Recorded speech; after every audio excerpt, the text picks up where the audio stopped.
I started studying a little bit on this whole concept of the manufacturing of jewelry throughout the ages.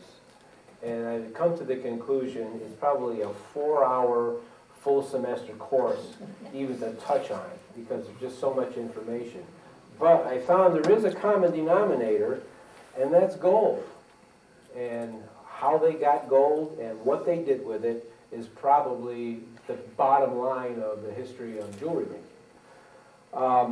Gold generally was found in auriferous seams and rocks and stream beds, and from there they figured out ways of panning it, primarily because gold is like 19.3 times heavier than the water, and it's about 7 times heavier than any of the rock or pebbles that are in there.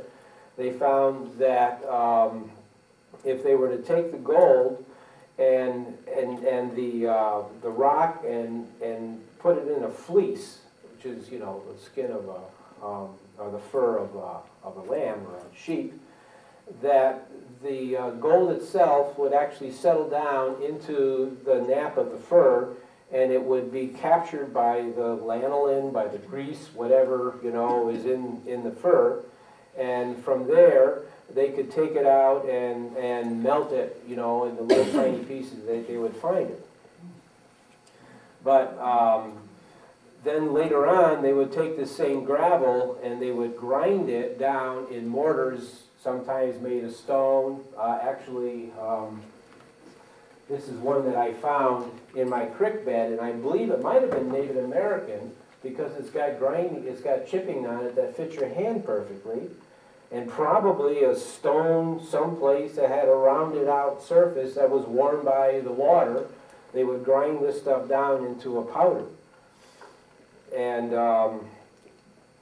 from there, this is what I don't understand. They would add mercury to it. Now, where did they get the mercury? I mean, did they, you know, borrow somebody's thermometer, refine it or something? You know? But anyway, they added mercury to it and make it amalgamates, and then they filled it through a chamois skin and got the gold that way. Now they got to get the mercury away from it, so they heated the mercury, which of course caused very obnoxious vapors, which probably killed them in the long run, but they got the gold. Later on, they came up with a little more sophisticated ways of doing it. They got this guy by the name of MacArthur in 1886. He took the ore and he mixed it with cyanide and sodium to become a potassium aerocyanide. And he applied zinc and oxygen, and the gold precipitated and dried, and then he treated it with sulfuric acid to remove the zinc. Well, I think in this day and age they probably have better ways of doing it. But anyway, they ended up with gold. And what they did with it, there's several things that they could do with it. They found that it was very ductile, very malleable, so they could hammer it with whatever tools they had, from rock to bronze to steel to iron, I should say. And they would take this gold and they would hammer it into different shapes. They would make masks, they would make earrings, they would make neck pieces, and all these pieces would, they would use tools to actually shape them from behind. It's called repoussé, where they would put it down on either a layer of sand or a layer of tar, and then they would start hammering the gold from behind to bring the design out in the front. That was one way they did it. Then also they had casting, and casting was a very primitive form at the time. Basically they used sand and to start with.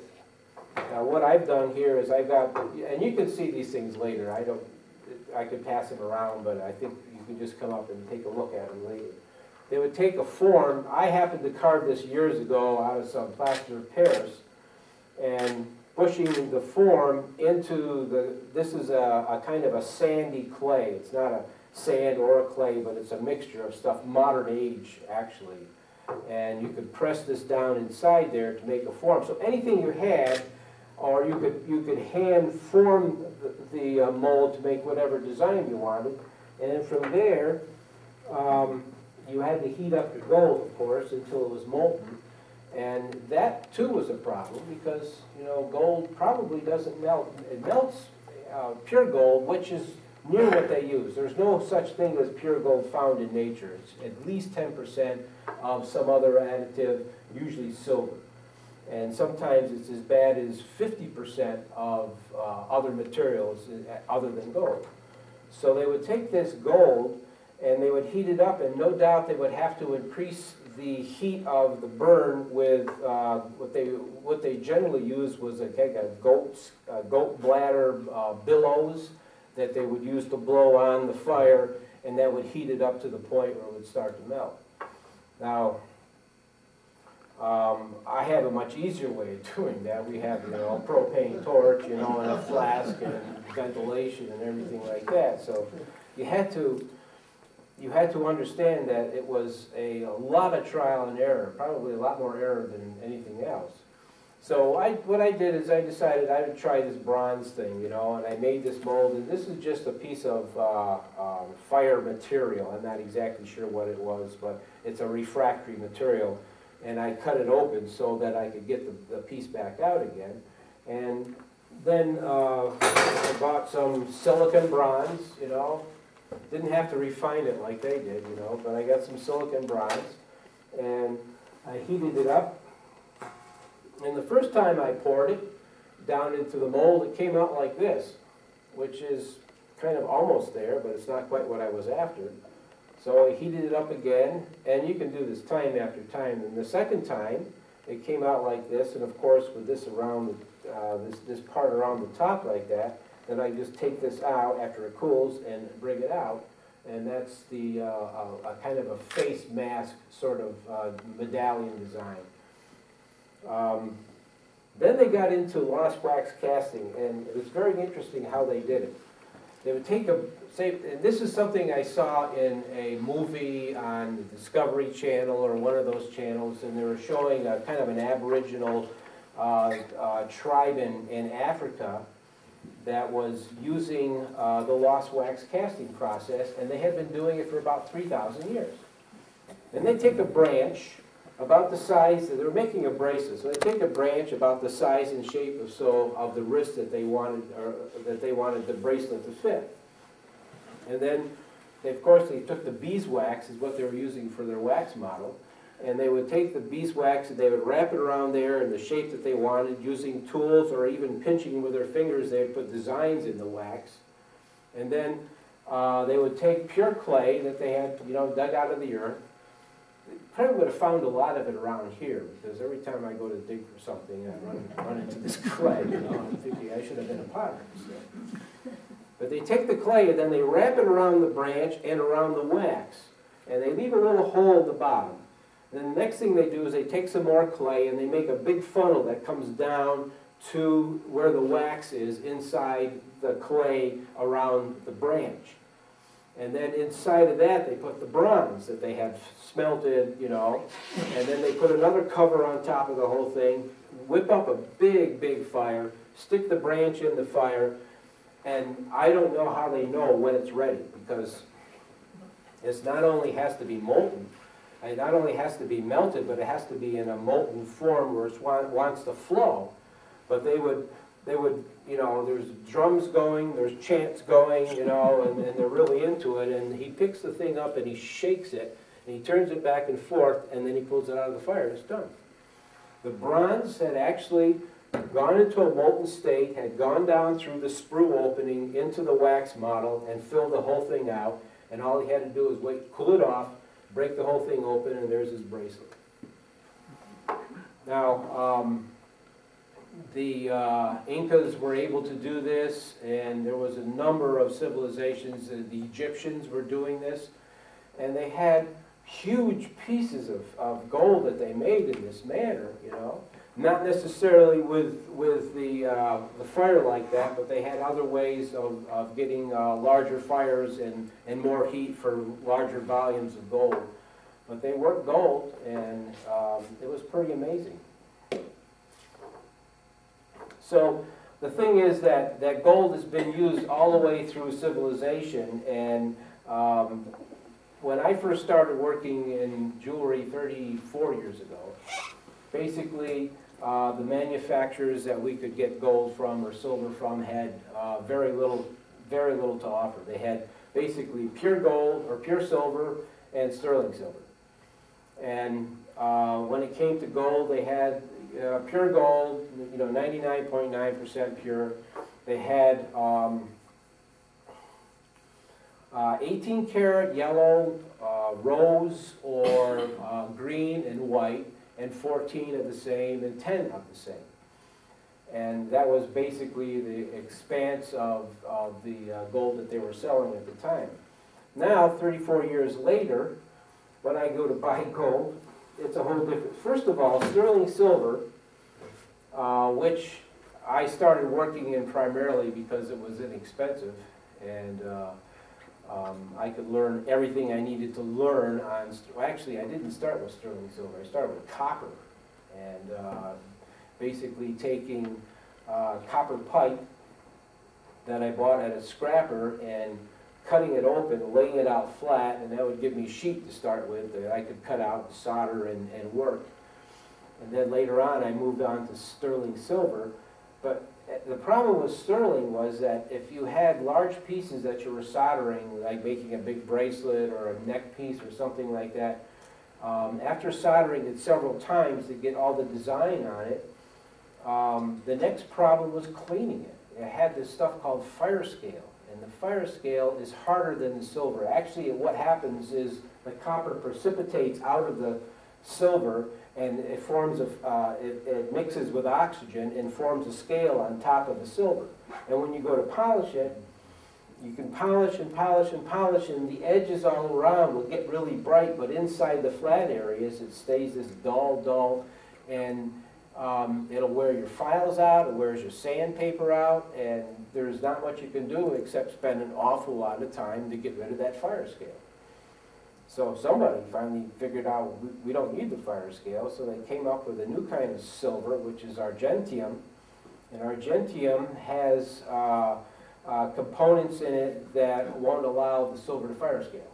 I'm sure they still use copper, which is one of the constituents of sterling silver, but they use germanium and some of the other constituents that they're not telling me what's in there. And that makes the silver, first of all, it doesn't fire scale, and the interesting thing is that you can heat treat it. And heat treating it is a process of heating it up to a certain temperature and then slowly letting the heat come off of it, as opposed to quenching it in a solution of, a pickling solution, like you would do for annealing it. And by heat treating it, you can get silver that's twice as strong as sterling silver, which is very important in smaller rings because silver is forever. If you have any silver that you've ever worn, you know that it starts to misshape very easily and it wears away very easily. So not only are they doing that, but they're making the argentium silver, and they're making a 935 silver, which has a different melting point, and they don't tell what the constituents are in it, but again, it doesn't fire scale and it's stronger. And they make a 935 deox also, which is another. So there's 5 silvers that they make now that you can buy, as opposed to pure or sterling. But when it comes to gold, they've lost it. They've absolutely. In the realm of, let's see if I can find this on the casting grain. There we go. In the casting grain that you can buy, there are 38 kinds of gold that you can buy now. And without going over all of them, just to give you an idea, they go with a 10 karat standard yellow, a bright yellow, rich yellow, yellow for rolling, white for rolling, red, green, standard yellow, bright yellow, rich yellow, lemon yellow, Euro yellow, heat treatable yellow. Now the heat treatable yellow is kind of interesting. I made a ring one time that was a band that came around approximately but didn't touch. And what I did is I made a very slight carving on the inside of the band that would hold a diamond. Now that diamond was only held there by the pressure of the gold, so what you had to do is you had to decrease the size a certain percentage and then heat treat it. which is basically putting it in a kiln at 700 degrees for an hour, and that would give the metal a memory. So it would remember where it was, and when you opened it back up again, it always wants to go back, and it held the diamond. But I still told her to get it insured, because it didn't look safe to me. I guess I'm too conservative, but anyway. So that was what the heat treater was. And they have all these different metals that you can use now that they never had before. And that's a big change, you know, from 35 years as far as I'm concerned. Now, some of the other things that have changed are basically in the realm of soldering, you know, where you take one metal and you're basically heating it up and using a solder to join the two metals together. When I first started making jewelry, I had a propane torch basically, and then I got really fancy and I had a side tank and a hose to a propane torch. And then we went to acetylene, which is a Prestolite torch, and that worked really nice. In fact, I still use that when I'm doing silver. And now I'm using a very, very tiny torch that puts a flame out about the size of the head of a pin at about 6,000 degrees. It's oxyacetylene. So you get in, get your work done, and get back out again, and you don't mess up the rest of the ring. It's a real, but that's even crude compared to the laser soldering that they have now. They have, and something that I remember back when I was in high school in '62, I think it was. They had a machine that in the area of IBM where I worked that summer, they had a machine which was a, what do you call that thing?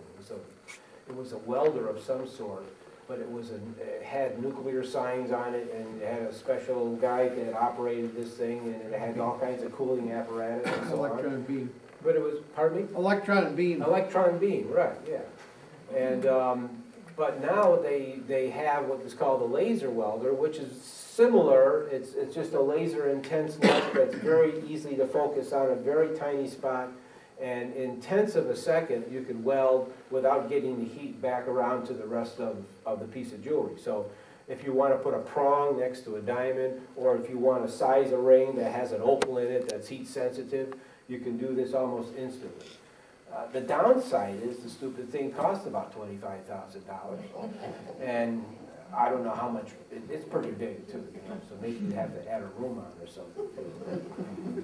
But then they had a thing called the Sparky, which was just basically a spot welder, a little tiny spot welder that you had to have special findings for it. You had to have a special solder, and sometimes it worked, and it took a lifelong to get it adjusted right.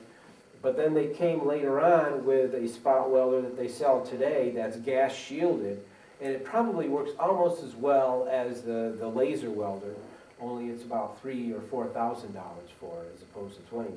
So that's the change, is going from, you know, basically a torch welding to the sophisticated laser welders, and that's relatively short period of time, like 34 years, you know, for that to happen. Then there's other things in relationship to, let me get this other thing out here.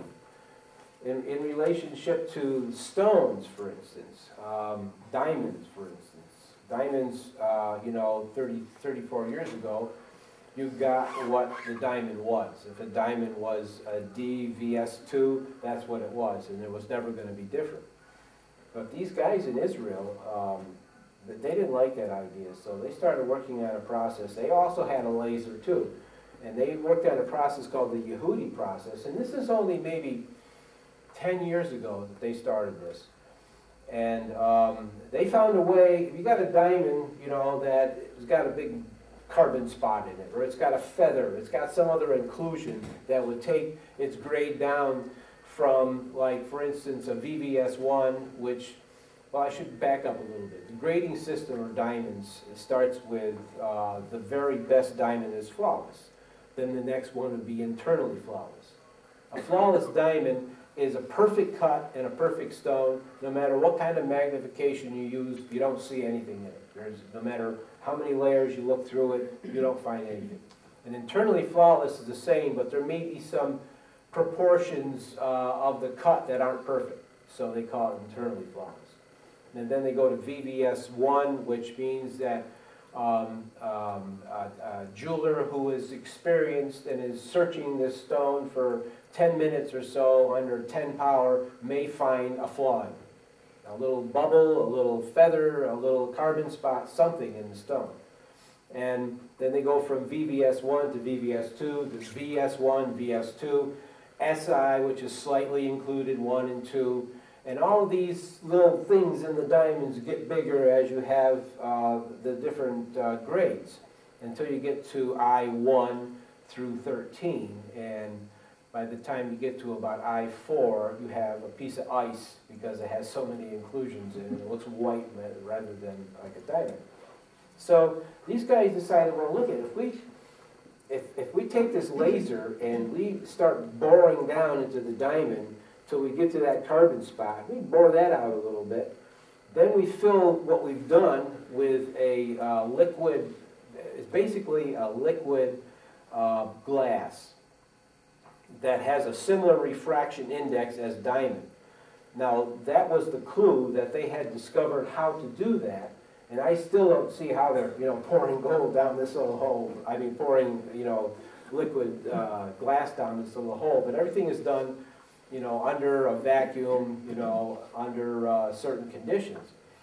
And what happened is you would take a stone that was even as bad as like an I1, and you might be able to kick it up almost to a VS or a VS1 or an SI2 in that range. You would improve its grade and a couple of grades, and with a stone the size of a diamond, that may be $2,000 or $3,000 difference that stone is worth over what it was. Not only did Yehudi do this, but then there were some other manufacturers decided that that was a good idea, and they did the same thing, only they didn't have the filler quite right. And what would happen is the filler didn't have UV stability. So over a period of time, that little line that they had bored down into the diamond would start to turn a little yellow, and then a little yellower, and then brown, and then black eventually. And I'd only read about this, but there was last year, I had a request for a European cut diamond, and I called up my source in Buffalo, and he sent me a couple of them. And the second one he sent me, sure enough, had a yellow line. I'd never seen that before, but there was a yellow line down through it, just as straight as an arrow, and that was one of those processes that failed. And eventually that stone would not have any value to it, or very little value to it, because of that line in there. But I understand that the jewelers were told that it's called an enhanced stone is good for a man's power ring or a pendant or something like that, but never under any circumstances should it be used for an engagement ring. So they do have scruples.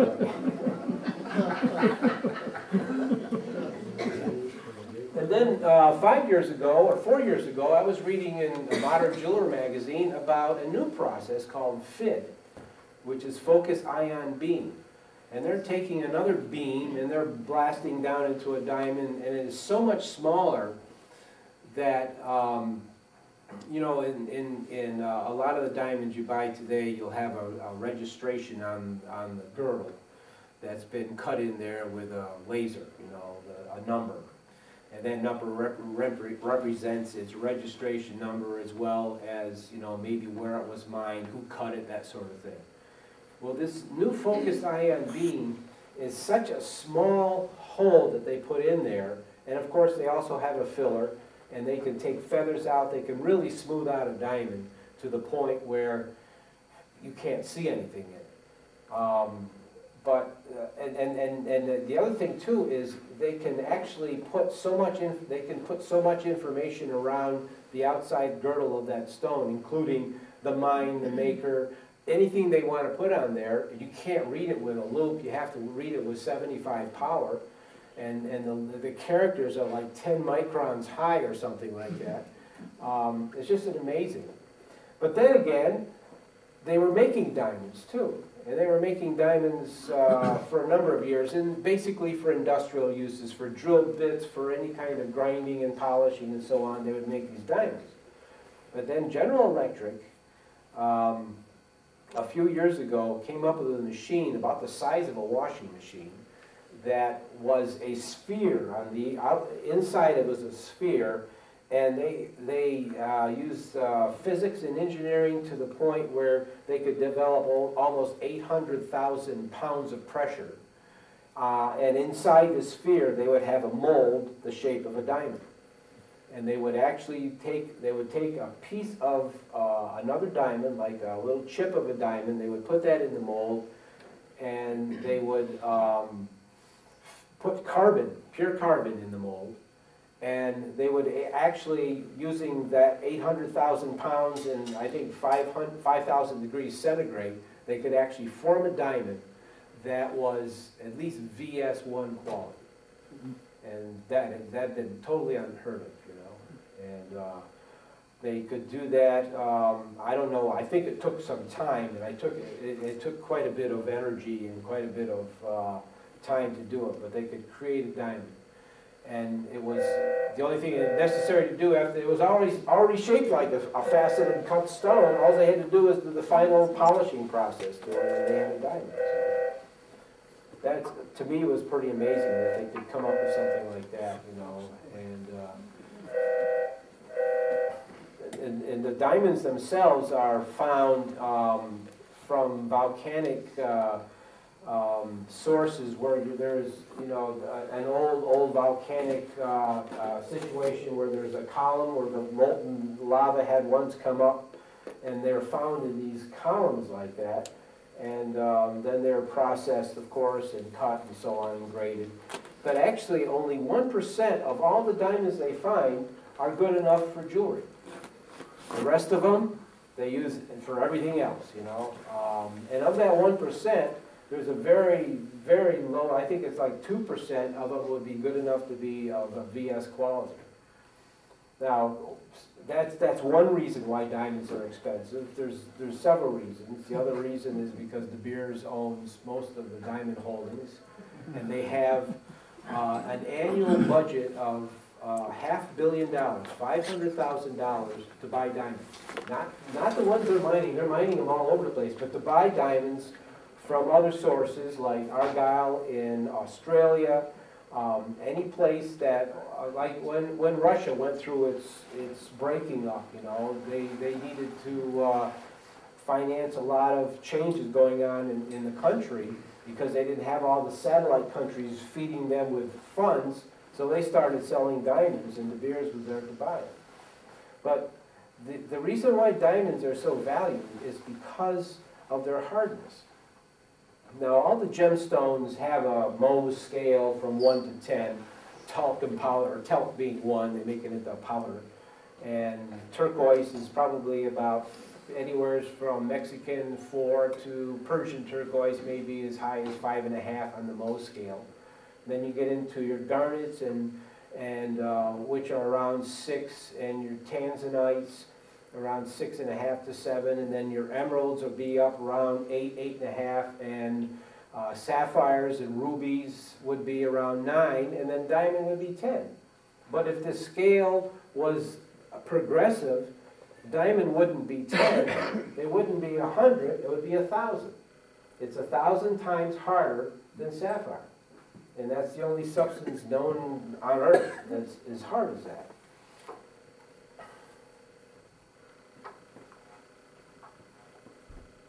Except sometimes the rolls that come out of the oven. Good competition.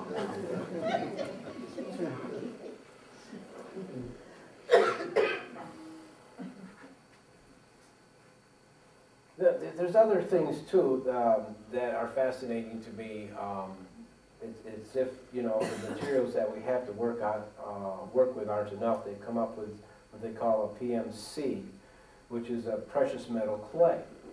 And it's a clay that is gold or silver bearing, whichever you buy, that you can take it and you can shape it into whatever you want. You put it in a kiln, you bake it at 1650 degrees for an hour, and you have a piece of gold. They do that both in silver and gold. That's something that's only happened in probably the last 6 or 7 years. And enameling, which always was a very high fire thing. Enameling throughout the ages has been really melted glass of color that's been on pieces of jewelry. And those pieces of jewelry were of copper and gold and so on, but the material that they were melting had to melt around anywhere from 1200 degrees Fahrenheit on up, depending on what the oxides were in. But today they have basically they're epoxy enamels that you mix a part A and a part B, and you can sit there and you can make any colors you want. I've had many pieces of jewelry that have enameling on them, that the enameling is chipped, you know, the antique pieces that I work on, the Victorian jewelry. And you can sit there and mix it until you have an exact match and put it in your kiln, or in a toaster oven for that matter, for, you know, 150 degrees for an hour, and you're done. But I think probably the next interesting thing is what they've done to the stones. Most of the stones, you know, 30 years ago, except for, you know, I don't know, tiger eye, I think if you have red tiger eyes, because they put burning tires in the cave where they were mining it, and the atmosphere that was created, and it would cause the tiger eye to turn red. But they've been messing with the stones ever since, like, besides the diamonds. And you see, no, I didn't bring it. Well, anyway, I'll have to use memory. Oh, here it is. I did bring it. These are some of the things they've done to stones to enhance their color. And as of today, probably about 90% of the stones, the color stones that you buy, have some sort of heat, some sort of enhancement to it. Aquamarine, they use heat to enhance the blue. Citrine, they use heat. Diamond, they use irradiation, is one of them, and that's to get some colors. You can color diamonds also, every color but red or pink, and that seems to be only diamonds that are red and pink are only natural ones. There's no way they have figured yet. Unless, of course, they drill a hole in them and put pink glass in them, then obviously it would be a pink diamond. Emeralds, they oil, and they use dye on them. And this is something that I found out the hard way. I was given an emerald one time to work on, and a good sized one, probably 1.5 carats, 2 carats in emerald cut. And it had been oiled. And I put it in the ultrasonic to clean, you know, after I had done some work on it. And the ultrasonic drove out the oil. And when I took it back out again, it was about 5 shades lighter than when I put it in. So, we had to find someone to oil that again. But it's not a matter of, you know, dipping it in. They use cedar oil, and sometimes they use cedar oil with green dyes in it, but it's basically cedar oil. So, I went through all the different manufacturers, and I found cedar oil, and I found a little ounce of cedar oil that I paid like $22 for.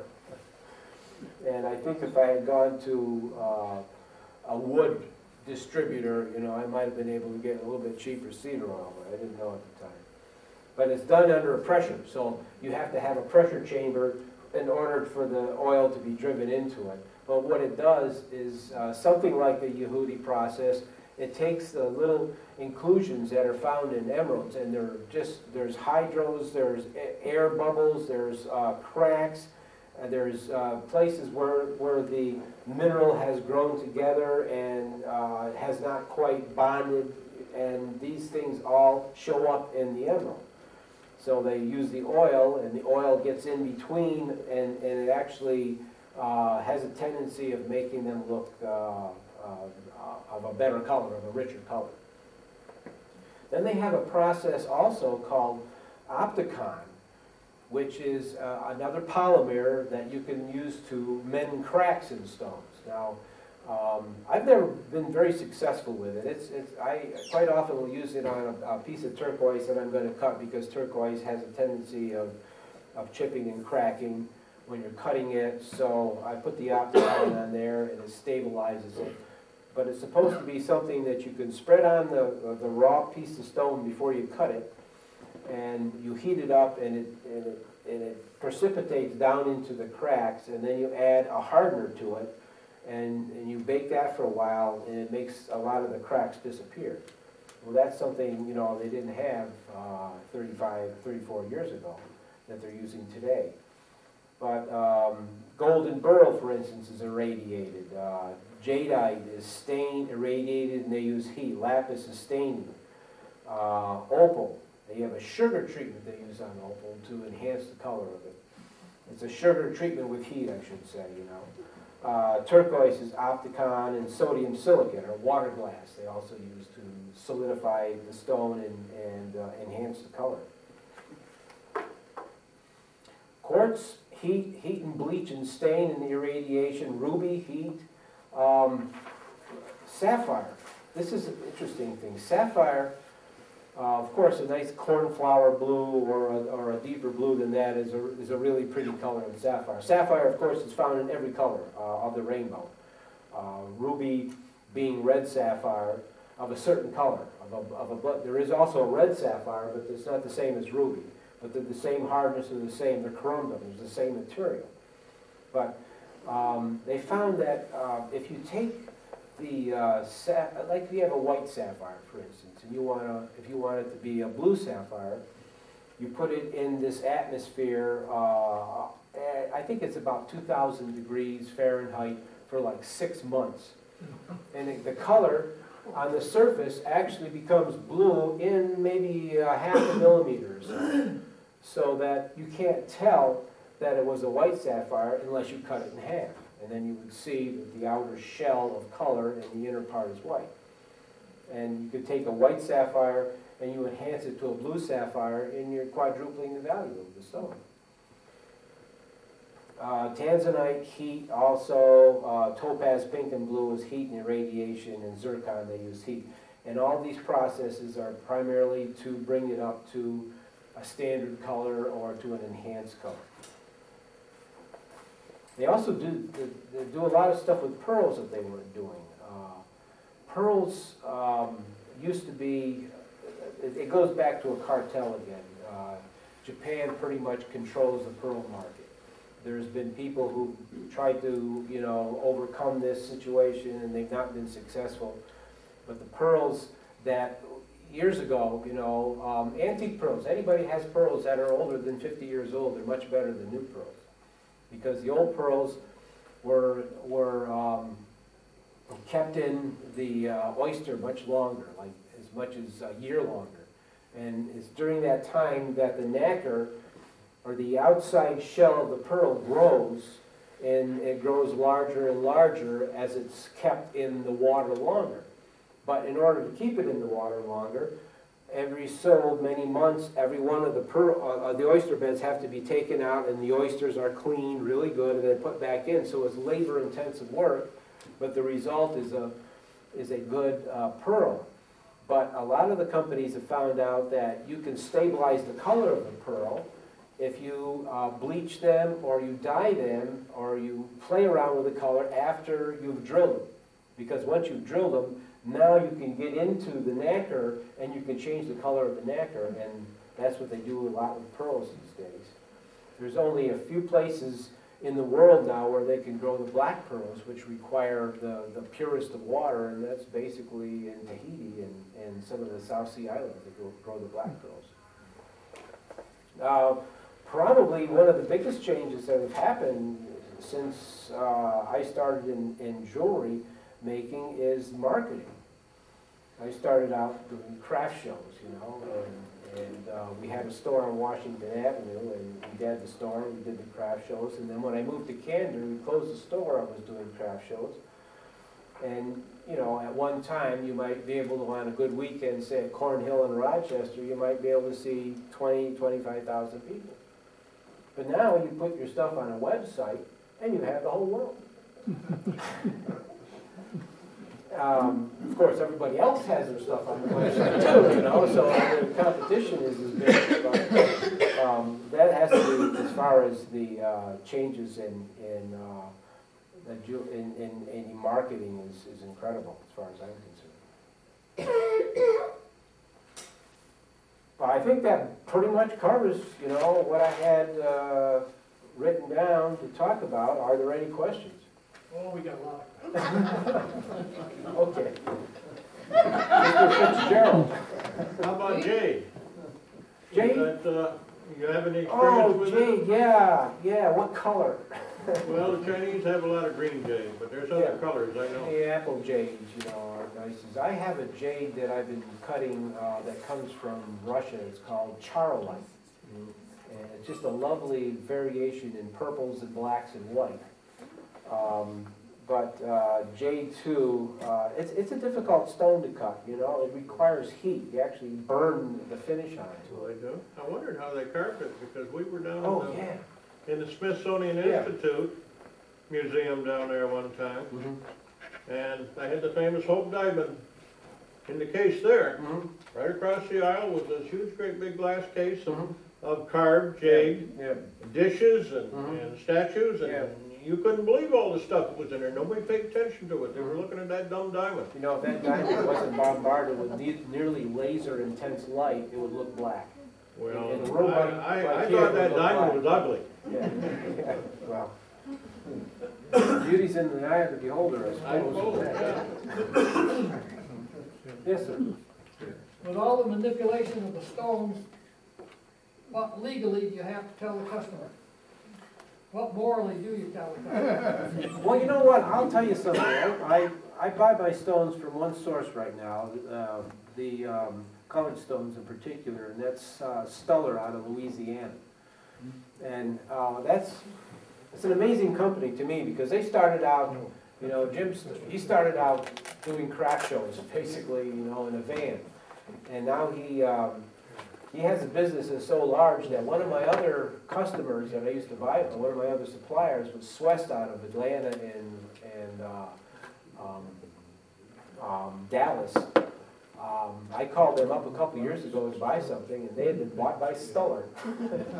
But Stuller is whenever they send you a stone, they will tell you what's been done to it, if anything has been done to it at all. And they're pretty much, they have a good ethic as far as stones are concerned. And not only that, but they're really into teaching. You get a publication like this one on metal.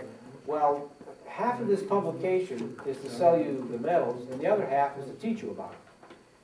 And it's the same way, every time you go through any of their catalogs, they'll have page after page after page of tips and helpful information that it makes your job a lot easier and makes you want to buy from them more, actually. But you're right, that the idea of honesty and stuff like that is very important, as far as I'm concerned, anyway. Isn't that the key to the internet market, to have a good reputation? It's got to be, it's a key to any jewelry business for that matter, as far as any business, but in jewelry in particular. You have to build a confidence, you know, that what you're giving them is a real thing, because the average person isn't able to do the testing to find out whether it's right or not, you know. And they are making an incredible number of synthetics. It was I got a parcel of tanzanite from the guy. Will is a different historian himself. This is the guy that I've worked for last 10 years, and he does shows around the country. My jewelry has been in probably 800 of the 1,300 stores that Finley has jewelry departments in throughout the country. And he would go to these stores and he would sell the stuff. And he would bring me all the settings. His partner is in Buffalo, and his partner goes all the way around to all the different scrappers, and he picks out settings that he thinks are savable, and he sends them to me, and I try to save them. And at the same time, they buy volumes of stones, you know, they buy parcels of stones, so I don't have to buy stones for the individual pieces. I'll have a supply of stones to work from. That's kind of gotten out of hand at this point. There's so much to work with that, you know, turned out to be a lot of the stones that he bought are oddball sizes that fit none of the settings. but he gave me some tanzanite. And What color is tanzanite? tanzanite is kind of a lavender blue, the best way to describe it. It's a pretty stone, it really is. It's not an amethyst, it's not a blue stone, it just has its own color to it. Closer to amethyst, but more blue in it. I saw a display of, it's sort of a purple stone. Mm-hmm. I think it came from Ceylon. And Okay. I assume it's relatively new. Well, that could be a sapphire too. Ceylon is No, no. Let me I see. told you wrong. What's the island next to Africa? Madagascar? Madagascar. Okay, just a minute. It was Let me see. a purple.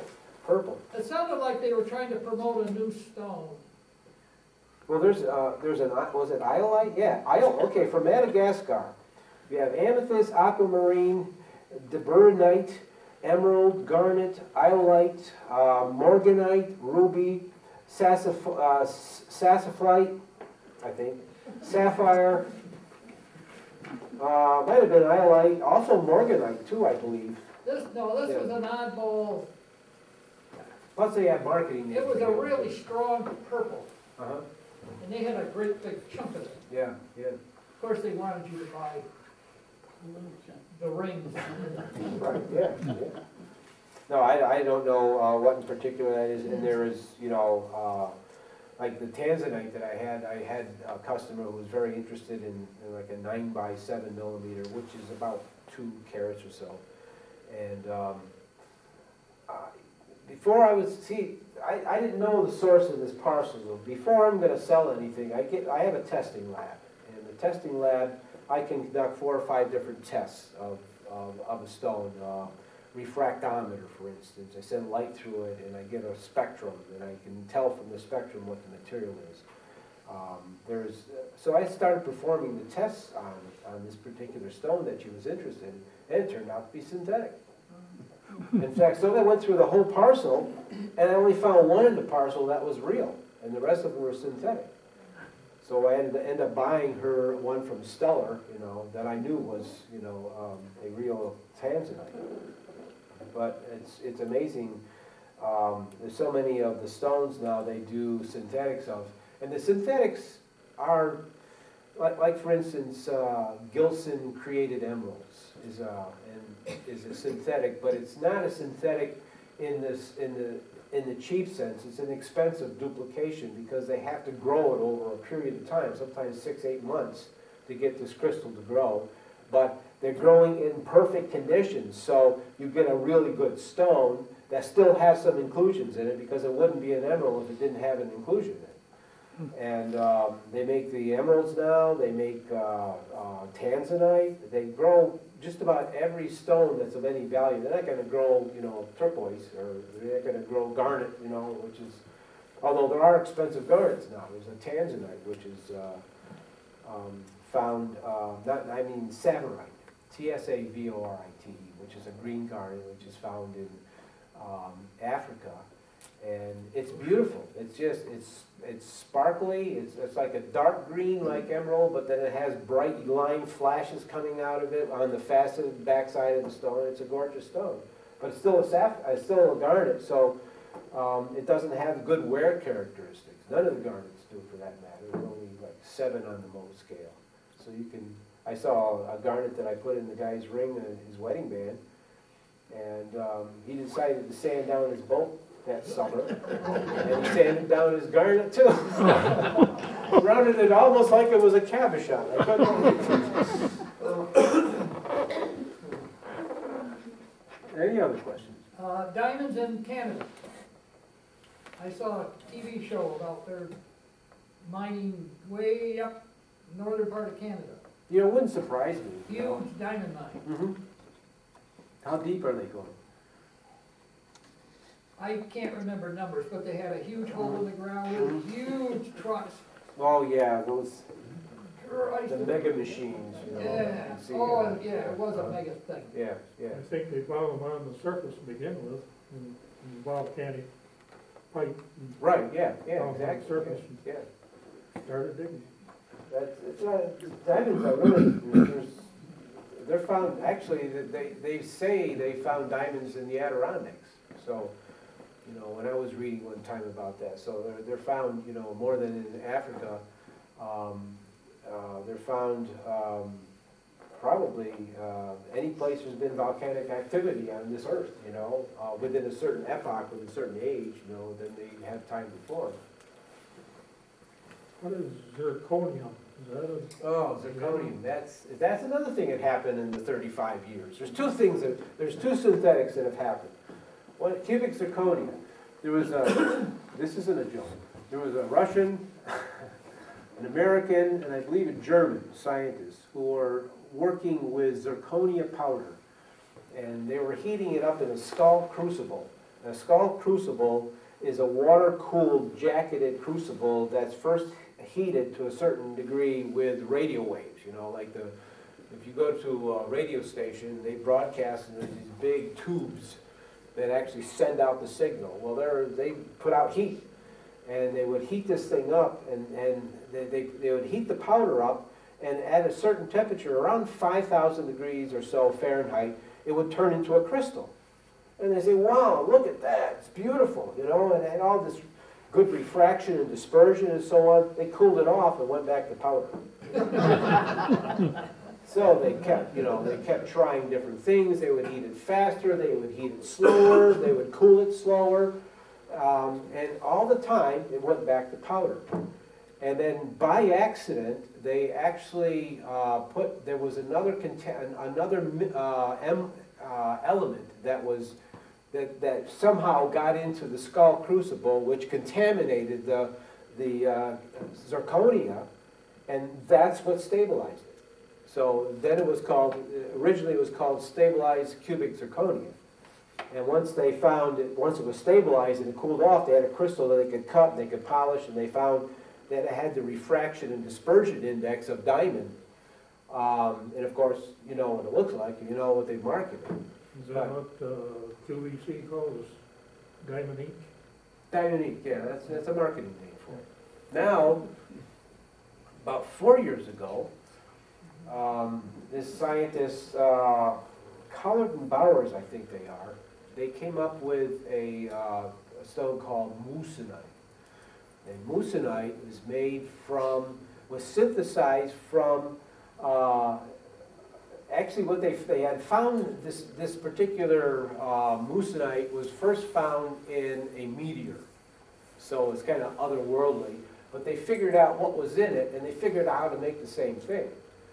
And this stone is even better looking than cubic zirconia as far as fooling people that are buying diamonds.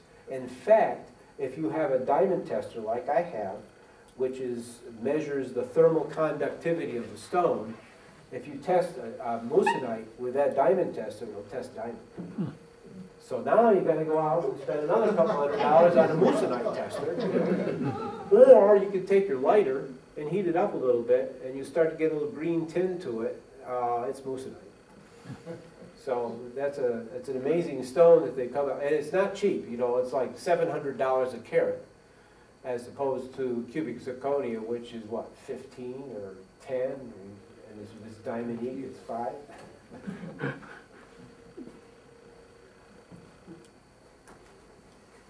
Do you cast your own rings or those kind of things? I use a lost wax. In fact, I forgot about that. Thank you. Oh yeah. Yeah.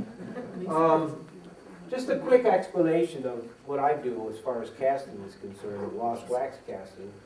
Everyone starts out with a wax model. Here is a belt buckle that I'll be making, casting it, and that new silver that's supposedly so good. Everything starts out with a wax model. So even if you're going to make, like I do pins for the Kirby band.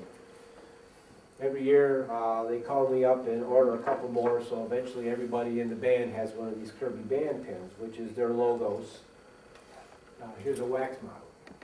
So to make this wax model, originally I carved the original one, and then after casting the original one, I make a mold, and this mold is, then there's an opening in the mold, and I put it on an apparatus that heats up the wax and injects it into the mold. And then when it cools off, I open it up and take the wax out and make another one until I have the number that I need. So that's the production end of it. But every one of them, you have to start out with a wax model. And you put it in the mold. This is called a flask. It's, believe it or not, that's stainless steel, but it's been fired so many times. Then the mold is then filled with a chrysoberyl, powdered chrysoberyl. It's called an investment. And you mix it up. It looks very much like plaster of Paris, about the same consistency as pancake batter. And you pour that in there, and you let that harden. And when it's hardened, then you screed off the top until it's nice and flat. And then you take the bottom off, this part here, which is the sprue former. Whoops. Well, we went that belt buckle. Yeah, well, it's just another hot pin. We'll put it back together. Just wax. So now you have this powdered crucible, or powdered chrysoberyl in a crucible, and the wax is inside it, and it's all this material, and then there's this V, or this cone going down to the wax that's right here. And then this put in the kiln for 8 hours and 28 minutes, and that's changed too. They have a new one, investment you can buy that takes about 4 hours. And as soon as I use up the 50-pound box of this other stuff, I'll switch over to the cheap, because it's 220 volts, running for 8 hours and 28 minutes is going to be costly. So once it comes out of the kiln and it cools down to about 950, 1,000 degrees or so, then one at a time I'll take these out of the kiln and put it on a vacuum table. Now, when I first started doing this, I wasn't casting. I was making a wax model, and I was giving them to a friend of mine who was a metallurgist at IBM, but a hobbyist, and he did the casting. And he had this, I thought it was kind of a crude machine. It's called a centrifugal caster. And you have to do about 3 things at once with a torch in your hand. And you put the crucible in the arm, and you cock the arm back, and then you put the molten gold in a crucible in front of it, and then you turn the machine on, and it spins really fast, and it forces the gold through centrifugal force into the mold. Now, he did ring for me one time, which was a rather large 10-carat class ring that I made, and there was a crack someplace in the flask. So when that pressure was put on and it started spinning, that gold came out, came over the guard, and burned him right across his belt. But it was such a high temperature that it just cauterized. But he wore a big leather apron after that. When it was time for me to do my own casting, I decided I would get the vacuum casting instead, which is more reasonable. But the vacuum casting, then I'll put the flask on the table, turn the vacuum on. At the same time, I've already heated the gold. It's in a heating flask, and basically turn the vacuum on. At the same time, pour the gold in, and the vacuum draws the gases out ahead, and it pulls the gold in and fills out the pattern. But my old vacuum pump has been running now for 28, 29 years, something like that. It's a little tired, It doesn't quite pull off the 27 inches of mercury it used to. So they came along with this stuff called webbing, and this is actually a small piece of it because I've run out of it. I have to buy some more. But you get this webbing material, and this webbing material goes all the way around the inside of the flask. And it's also a plastic, or it's also a wax. And what happens is now you fill it back up again, and when the chrysoberyl is hardened or dried, then you cut across the top, and then you cut in a little bit until this wax webbing actually starts showing on the top all the way around.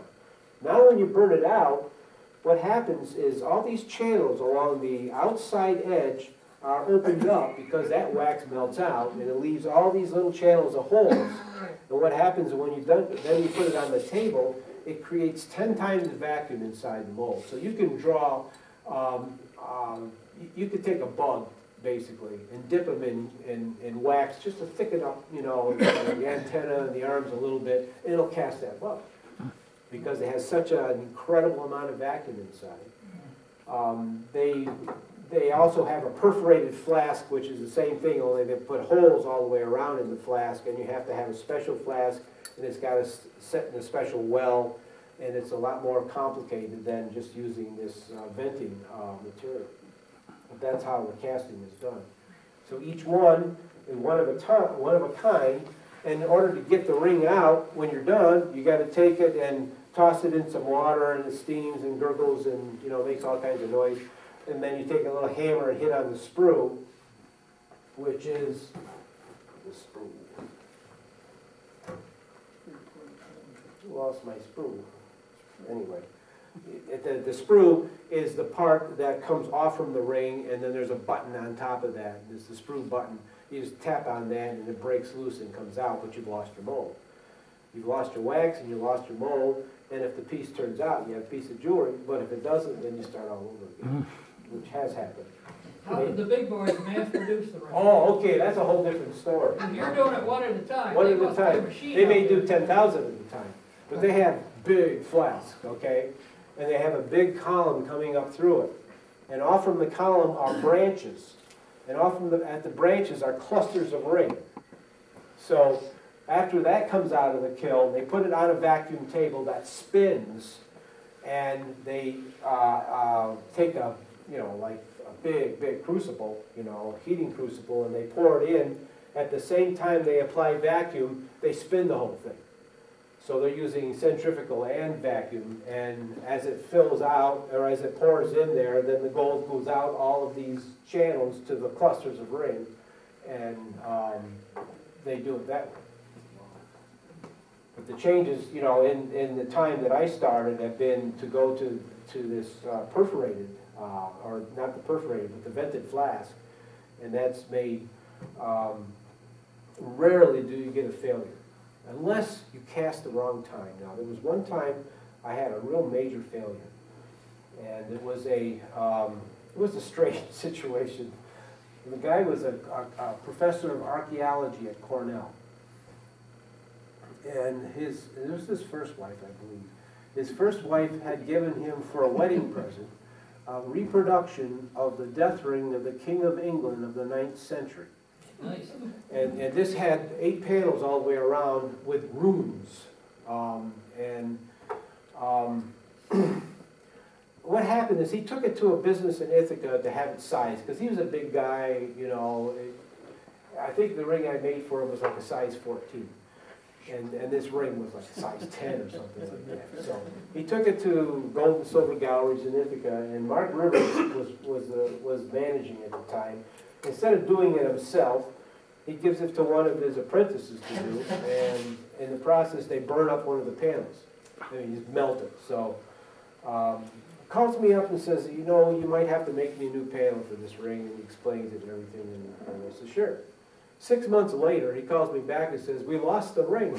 So it took them that long to finally get back to me, and they lost the ring, but they had a picture of it, not just a picture of it, they had a picture of it linearly, where they had somebody had taken a picture and sort of like they had unwrapped the ring and made it into a straight line.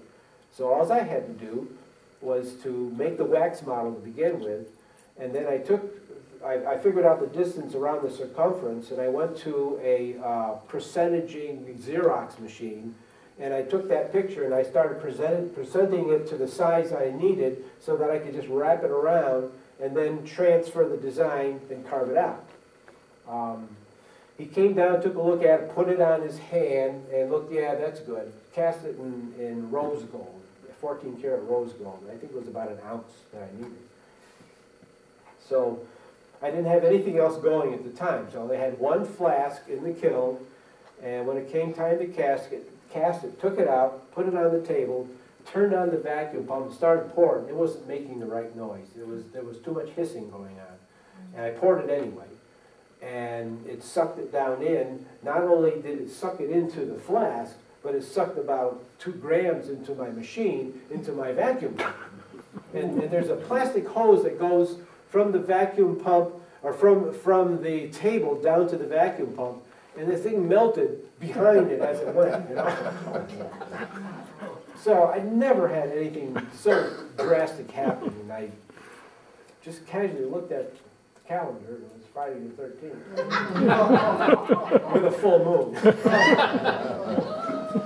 So I had to carve it again. This time I didn't let him touch it because he was an archaeologist, had a curse on him. I didn't want him to touch it. What's in white gold? What's in gold made it white? Oh, what's in white gold? It depends. There is, well, first of all, it's 58, say for instance it's 14 karat, there's 58.5% pure gold.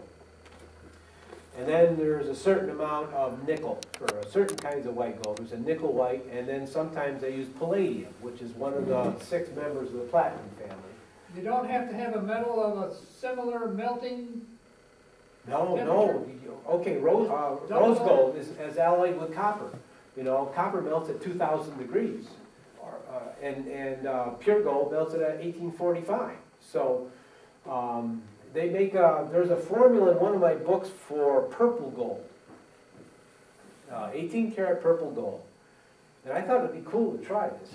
I just like the idea, maybe amethyst or tanzanite and purple gold. It would look really nice. But you have to have, what was it? There was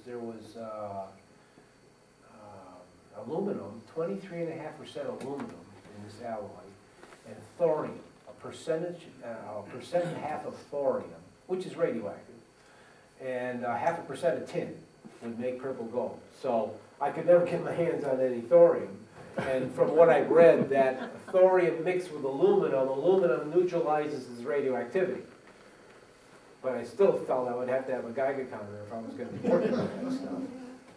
Then they make a black gold. Have you seen the purple gold?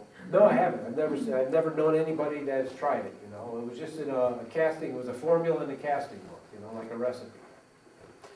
But the black gold is alloyed with iron, which is a total different melting. What, 23, 2400, 2350, I think, for iron. So there's techniques, and you go melt the highest one first, and then you add the other to it.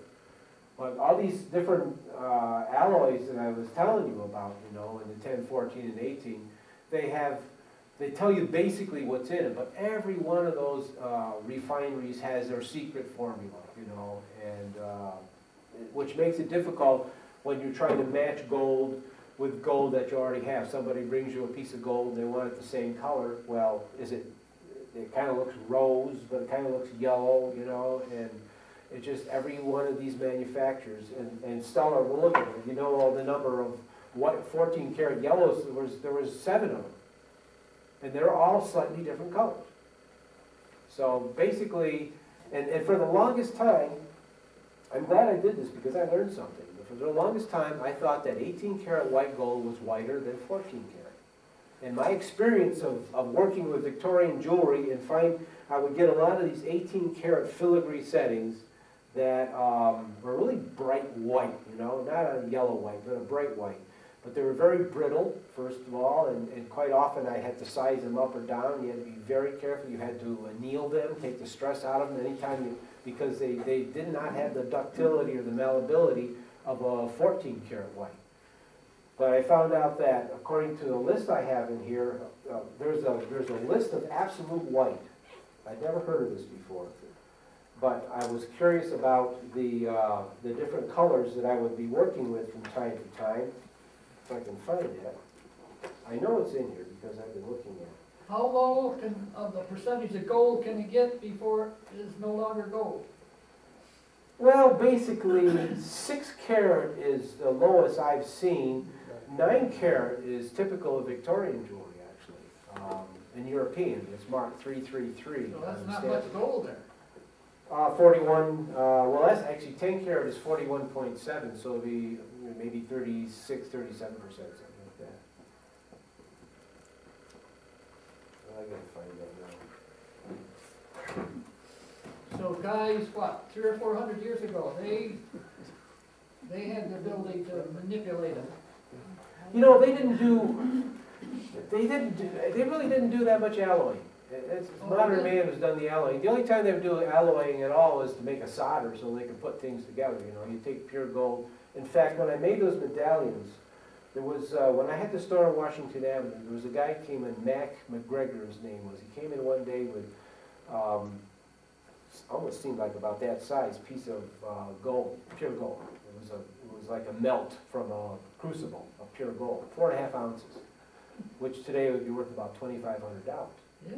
And he wanted them made, in fact, I was going to bring those pictures, but I forgot. He wanted them to be made in some sort of object d'art, so I decided, well, let's do some Aztec medallions. In fact, did I bring that? Yeah, I did. Do some Aztec medallions. I did a little studying and did some design work, and I started out by making a piece of wood with the shape of the medallion, and then I took the piece of gold, the chunk of gold, and I cold chiseled it in 2 equal pieces because I didn't want to saw it and get, so I cold chiseled it. And then I remelted them to round again, and then I started with a hammer and a big flat piece of steel, started hammering and hammering, and you could literally move that gold one way or another until that whole thing was about 2 3/4 inches in diameter and about 50 thousandths thick, plus or minus 2 thousandths. And if it was too thick on this side, you start moving it over to that side. And it left a nice patina of gold on my hammer, And, but what I did is then basically put this was mounted on the lathe. I put the medallion in here, the flat piece in here, and I had a rim around the outside to hold it. And while I was spinning, I took a tool in there and I made the depression, which would be the dome on the back side. And so kind of like a repoussé. Now I didn't have the carvings in here. I just had the dome. Then I took it out and I carved the sunburst all the way around like that, and then put the gold back in there and took another piece of wood, like lignum vitae, and started pounding on the backside, I pounded all this design in it. And ended up, and then made stamps and did stampings all the way around, which were typical of the Inca stampings they were using, or Aztec, I should say. And made a couple of medallions for them. Now the Aztecs, The Aztecs are amazing. What did they do? They made big things out of gold. I remember there was a picture in National Geographic that, well, depiction, I guess it would be, because National Geographic wasn't actually there. And in the courtyard of this one temple, they had a whole field of corn. And the corn itself was made out of silver, out of pure silver, and the corn cobs were all made out of pure gold. And I don't know how big it was, but a whole courtyard, and they just made big things, and they had lots of gold. They had a lot of gold, didn't They did, yeah, they had. But they knew how to work it. They had to learn how to work it. Yeah. So, They were just beating on it? that's basically what they were doing. They did some casting and so on. Using the But they basically were, malleability? it's gold is like that. Gold can be pounded so thin that it will let light through. Yeah, gold leaf. I've seen them make gold leaf. Yeah. So it's pretty amazing. It's amazing stuff. You have to anneal it as you're pounding it, or is it? Not pure gold, no. No, it won't Sterling work or any of the alloys you do, yeah, you have to anneal it. But pure gold, hard. It doesn't work hard at all. pewter, like a modern pewter, which is basically copper. It's mostly copper with about 8%. No, it's mostly tin with 8% copper. Yeah.